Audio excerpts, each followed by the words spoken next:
Hi VC, this is Bev here at Clarko Vision. This is a response. Well, it's kind of it is a response. I don't know if Metal Mickey intended it to be a thread or whatever, but a couple have responded anyway with videos, and I thought I'm going to do the same, basically as an excuse to show an example as well.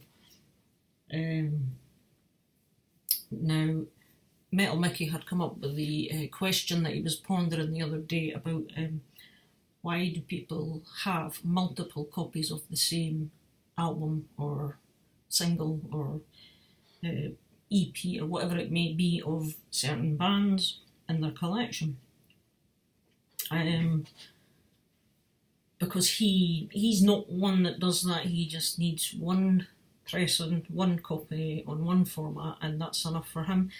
Obviously the space is one thing you'll be saving doing it that way, right enough, which is brilliant, you know. But when I thought about this myself, and I think I watched David over at Fairly Secret Music as well last night, and I've just watched Bald Metal Nerd's reply as well.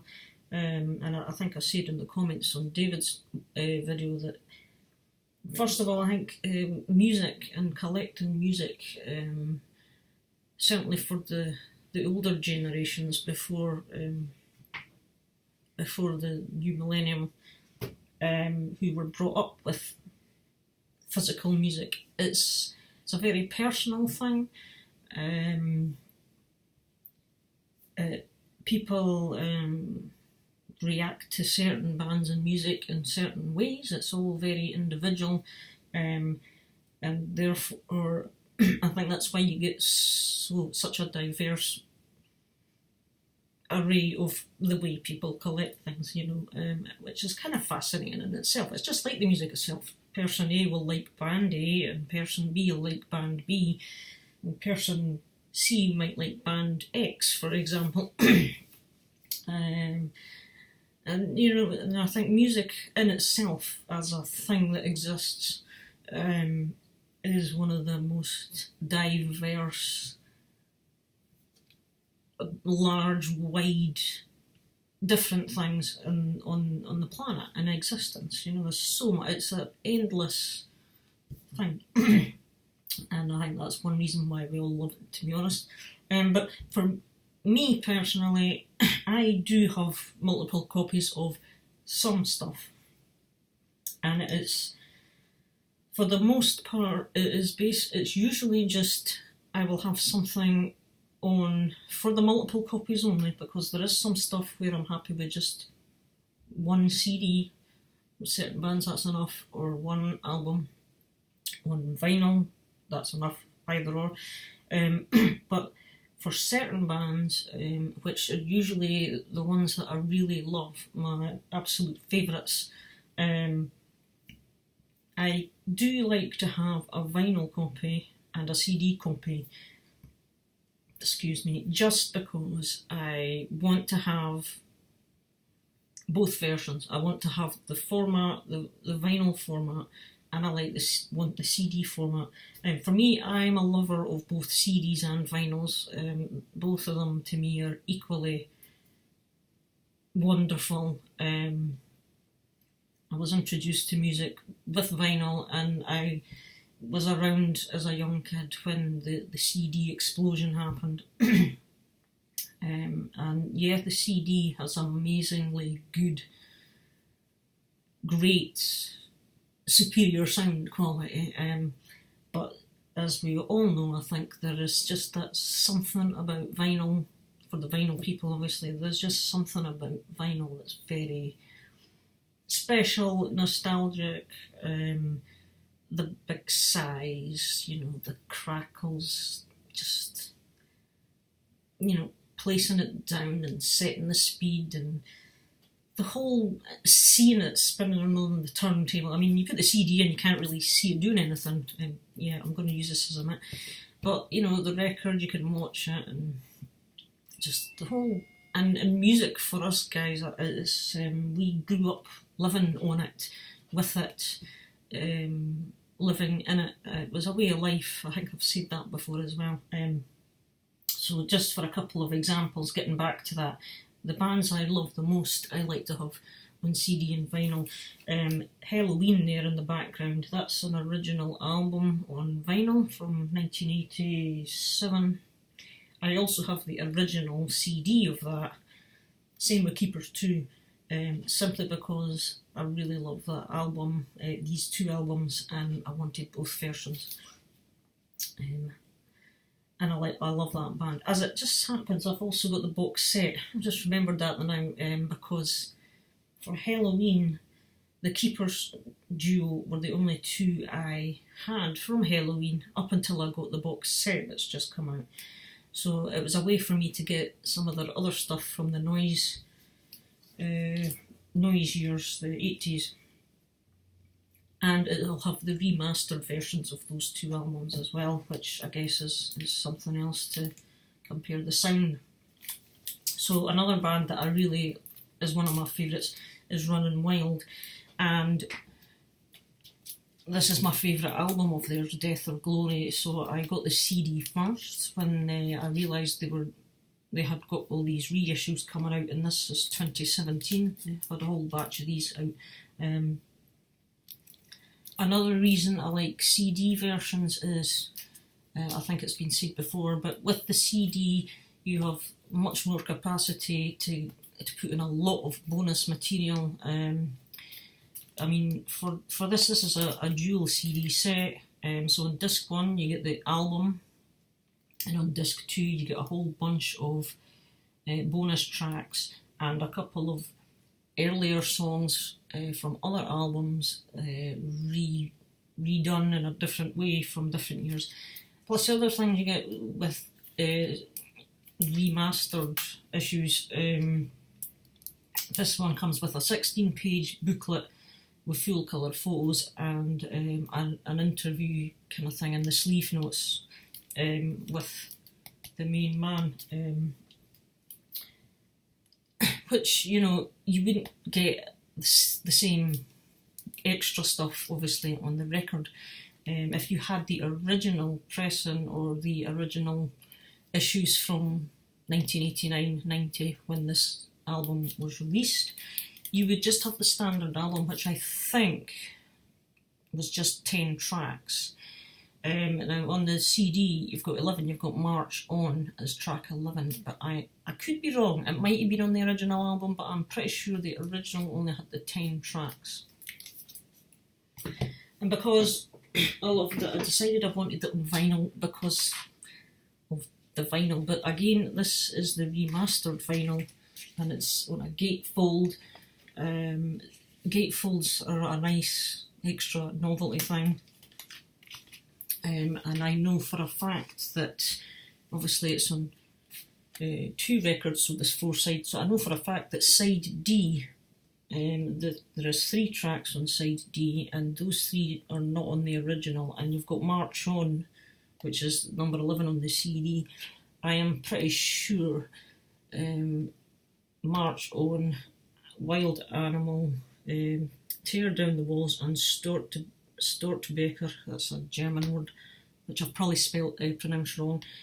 These 4 I don't think were on the original. So again, if you didn't have the CD and you bought the vinyl, just you're still getting extra tracks. But you know, just to have the record and the CD. That's basically it for me. With other bands, I have multiple versions. I've got Pretty Maids, some of theirs I've got the CD and the vinyl of their first 3 albums. I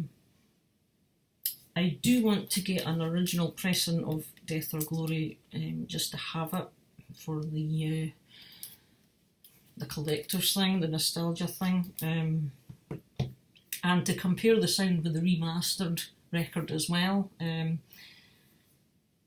And what else? You know, other bands that I've got stuff such as that. I have some Sabaton on vinyl and CD, but the biggest of all is Def Leppard.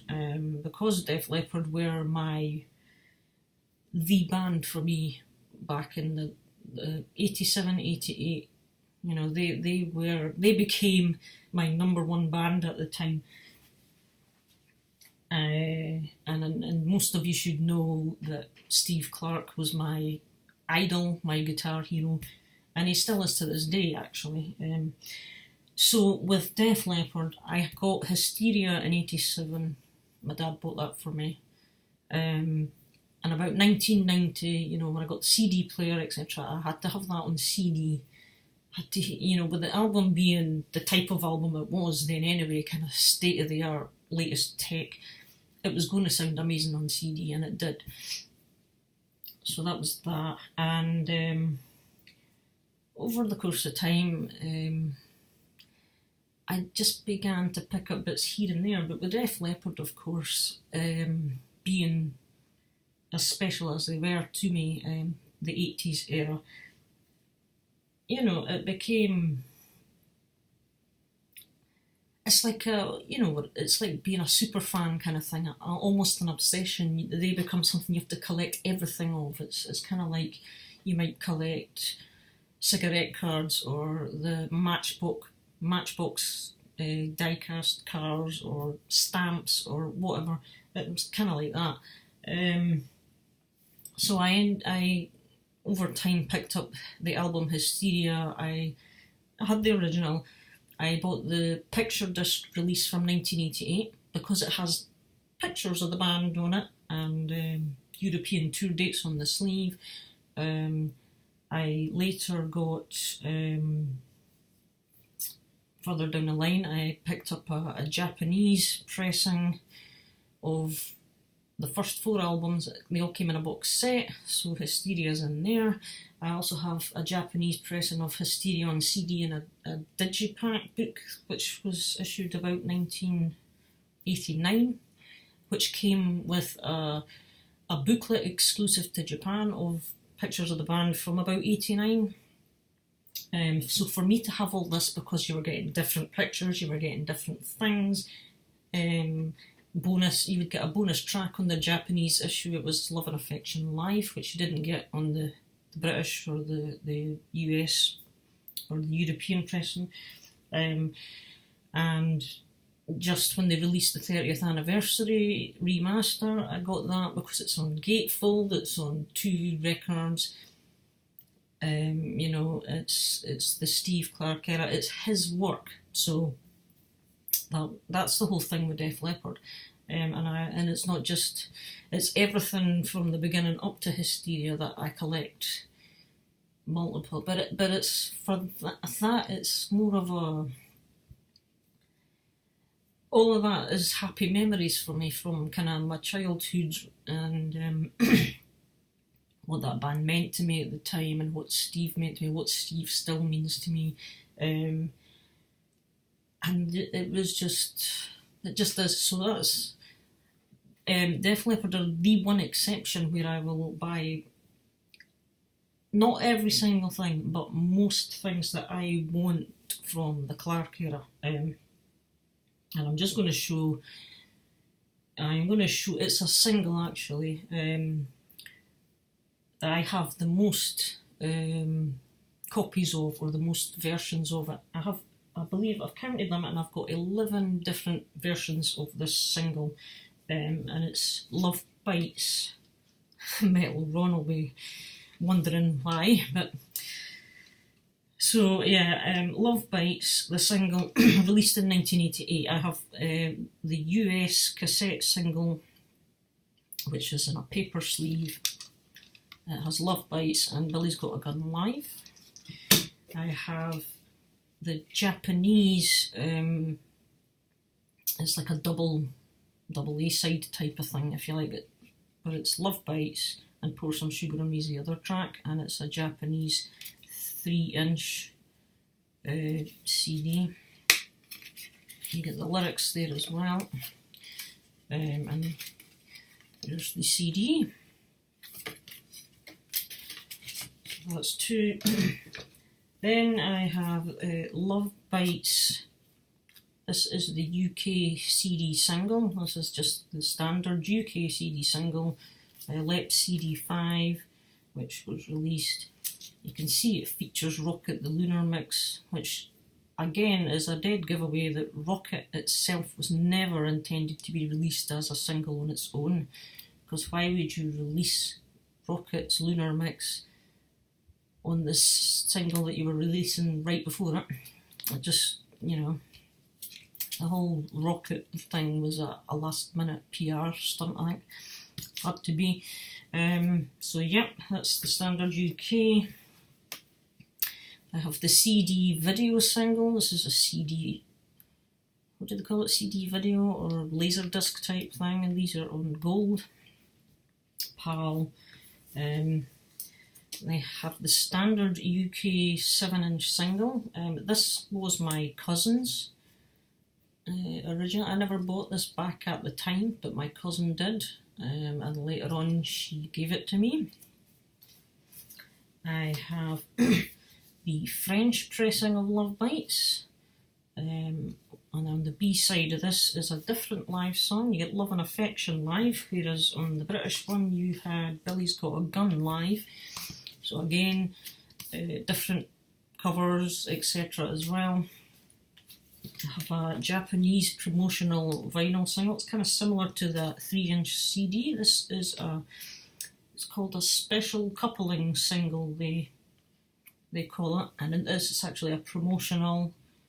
It's not an official release, but again it's Love Bites and Pour Some Sugar on Me. Different picture. It has, I'm not going to, well I will just quickly.